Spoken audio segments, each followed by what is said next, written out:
حضرت آدم علیہ السلام کا مکمل اور تفصیلی قصہ تمام تعریفیں اس اللہ کے لیے ہیں جو تمام جہانوں کا رب ہے، جس نے انسان کو مٹی سے پیدا کیا اور اسے علم و عقل عطا فرمائی۔ حضرت آدم علیہ السلام کی تخلیق۔ اللہ تعالی نے جب زمین و آسمان کو پیدا فرمایا تو اس کے بعد اپنی خاص حکمت کے تحت انسان کو پیدا کرنے کا ارادہ فرمایا۔ فرشتوں سے فرمایا، ترجمہ: بے شک میں زمین میں اپنا خلیفہ بنانے والا ہوں۔ سورہ البقرہ۔ فرشتوں نے عرض کیا، کیا تو اس کو پیدا کرے گا جو زمین میں فساد کرے گا اور خون بہائے گا، حالانکہ ہم تیری تسبیح اور تقدیس کرتے ہیں؟ اللہ تعالی نے فرمایا، میں وہ جانتا ہوں جو تم نہیں جانتے۔ اللہ تعالی نے حضرت آدم علیہ السلام کو مٹی سے پیدا کیا۔ مختلف آیات میں آیا ہے کہ اللہ نے سلسال یعنی خشکگارے، ہمہ مسنون یعنی ہمہ مسنون، بدبودار کیچڑ، تین لازب یعنی چپکدار مٹی سے انسان کو بنایا۔ یہ سب مرحلہ وار تخلیق کے مراحل تھے۔ اللہ تعالی نے مٹی کو مختلف عناصر سے تیار کیا، پھر اسے انسانی شکل دی، پھر اس میں اپنی روح پھونکی۔ فرشتوں کو سجدہ کا حکم۔ جب حضرت آدم علیہ السلام کی تخلیق مکمل ہوئی تو اللہ تعالی نے تمام فرشتوں کو حکم دیا کہ وہ حضرت آدم کو سجدہ کریں۔ ترجمہ: سب فرشتوں نے سجدہ کیا سوائے ابلیس کے۔ سورہ س۔ ابلیس جنات میں سے تھا، عبادت گزار تھا، مگر تکبر میں آ کر اس نے سجدہ کرنے سے انکار کر دیا اور کہا، میں اس سے بہتر ہوں، تو نے مجھے آگ سے پیدا کیا اور اسے مٹی سے۔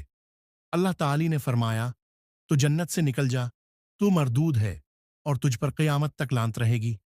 اسی دن ابلیس کو شیطان قرار دیا گیا۔ حضرت آدم علیہ السلام کو علم عطا کرنا۔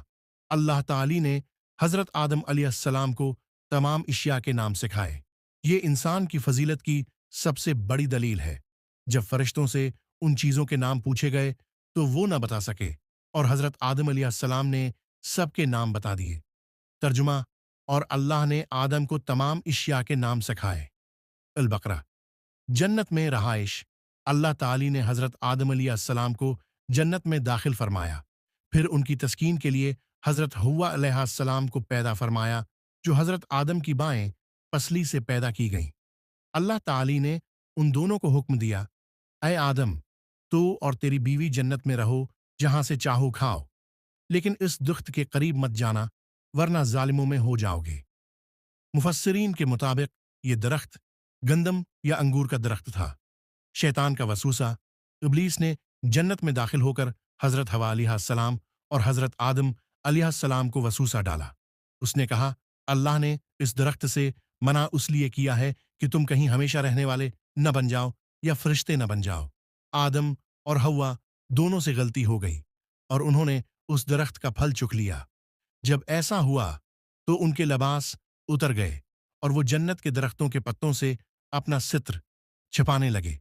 اللہ تعالی نے ان سے فرمایا، کیا میں نے تمہیں اس درخت سے منع نہیں کیا تھا؟ حضرت آدم علیہ السلام اور حضرت حوا علیہ السلام نے فوراً توبہ کی، اے ہمارے رب، ہم نے اپنی جانوں پر ظلم کیا، اگر تو ہمیں نہ بخشے اور رحم نہ کرے تو ہم نقصان اٹھانے والوں میں ہو جائیں گے۔ الاعراف۔ اللہ تعالی نے ان کی توبہ قبول فرمائی، لیکن انہیں دنیا میں بھیج دیا تاکہ وہ وہاں خلیفہ بنیں، محنت کریں، آزمائش میں پڑیں اور انجام آخرت میں پائیں۔ زمین پر نزول۔ حضرت آدم علیہ السلام کو زمین پر اتار دیا گیا۔ بعض روایات کے مطابق آپ سری لنکا، قدیم نام سراندیپ، کے مقام پر اترے اور حضرت حوا جدہ، سعودی عرب کے مقام پر۔ بعد میں وہ عرفات کے میدان میں آ کر ملے۔ اللہ تعالی نے فرمایا، تم سب زمین پر اتر جاؤ، تم میں سے بعض کے دشمن ہوں گے اور وہاں ایک وقت تک تمہیں رہنا ہے۔ نبوت اور تعلیم۔ حضرت آدم علیہ السلام پہلے انسان ہونے کے ساتھ ساتھ پہلے نبی بھی تھے۔ آپ کو اللہ تعالی نے ہدایت دی، احکام دیے اور وحی نازل فرمائی۔ آپ نے اپنے بیٹوں کو توحید، نماز، حلال و حرام اور دنیا کے آداب سکھائے۔ حضرت آدم کے بیٹے اور قتل کا پہلا واقعہ۔